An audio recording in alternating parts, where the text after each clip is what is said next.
ईश्वर ने मुझे जो जिम्मेदारी सौंपी है, मुझे उसे निभाना है। प्रजा को सुखी रखने और उनकी रक्षा का भार मुझ पर है। नमस्कार, आचरण के साथ मैं हूं TN मनीष, हाजिर हूं आज का मुद्दा लेकर।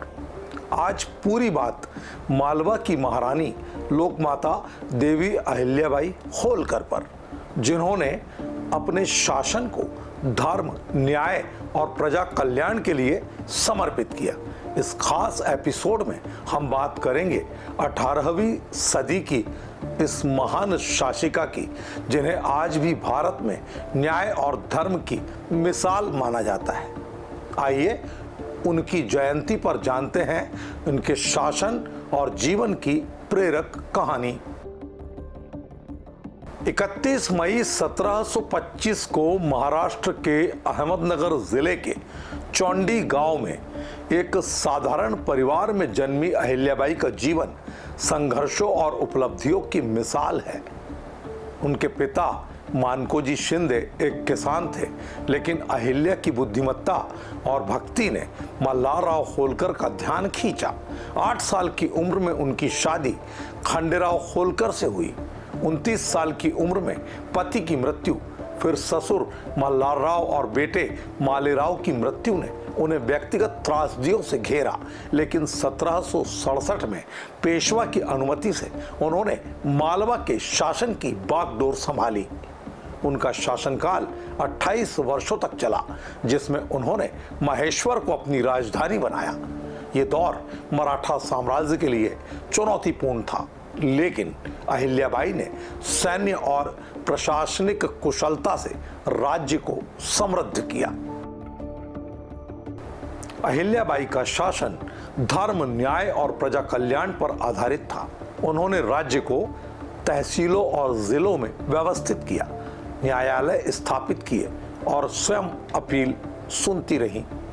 उनके शासन में जाति भेद को कोई स्थान नहीं था और सभी वर्गों को समान रूप से सम्मान मिला। उन्होंने शिक्षा, खासकर महिला शिक्षा को बढ़ावा दिया और विधवाओं के लिए आश्रम बनवाए। नर्मदा के किनारे घाट, कुएं, बावड़िया और देश भर में मंदिरों व धर्मशालाओं का निर्माण उनकी दूरदर्शिता को दर्शाता है। काशी विश्वनाथ मंदिर का जीर्णोद्धार और महेश्वर में हस्तकरघा उद्योग की स्थापना, जिसने माहेश्वरी साड़ियों को प्रसिद्धि दी, उनके योगदान का बहुत बड़ा प्रतीक है। उनके शासन में प्रजा सुखी और समृद्ध थी, जिसके कारण उन्हें लोक माता का दर्जा मिला। अहिल्याबाई को न्याय की देवी कहा जाता था और इसका सबसे बड़ा उदाहरण है उनके बेटे मालेराव से जुड़ा एक किस्सा। एक बार मालेराव का रथ राजबाड़ा के पास से गुजर रहा था, जब एक गाय का बछड़ा उनके रथ की चपेट में आकर घायल हो गया। प्रजा ने इस घटना को अहिल्याबाई के सामने रखा। उन्होंने अपने बेटे को सजा के रूप में रथ से कुचलने का आदेश दिया, ताकि अपराधी और पीड़ित के बीच कोई भेद ना रहे।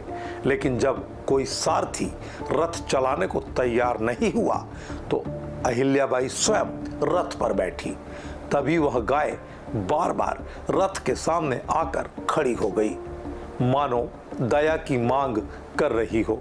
दरबारियों ने इसे ईश्वरीय संकेत माना और मालेराव को क्षमा करने की रानी से अपील की। अहिल्याबाई ने प्रजा की भावनाओं का सम्मान करते हुए सजा रद्द की, लेकिन मालेराव को चेतावनी दी कि भविष्य में ऐसी गलती ना हो। यह स्थान इंदौर में आड़ा बाजार के नाम से आज जाना जाता है। अहिल्याबाई की विरासत आज भी जीवित है। उनके द्वारा बनवाए गए मंदिर, घाट और धर्मशालाएं आज भी उपयोग में हैं। उनकी 300वीं जयंती पर भारत सरकार और विभिन्न संगठन उनके योगदान को याद कर रहे हैं। उनकी नीतियां आज के शासकों के लिए प्रेरणा है कि धर्म और न्याय पर आधारित शासन ही समाज को समृद्ध बनाता है। उनकी याद में केंद्र सरकार 300 रुपए का सिक्का भी जारी कर रही है। देवी अहिल्याबाई होलकर का जीवन हमें सिखाता है कि सच्चा शासक वही है जो प्रजा के हित में हो। उनकी न्यायप्रियता, धर्मनिष्ठा और प्रजा कल्याण की भावना आज भी हमें प्रेरित करती है। आइए उनकी जयंती पर संकल्प लें कि हम उनके आदर्शों को अपने जीवन में अपनाएंगे। आज के मुद्दे में इतना ही। नमस्कार। देश दुनिया की सभी खबरें देखने के लिए जुड़े रहिए आचरण न्यूज से। आचरण न्यूज, हर कदम आपके साथ।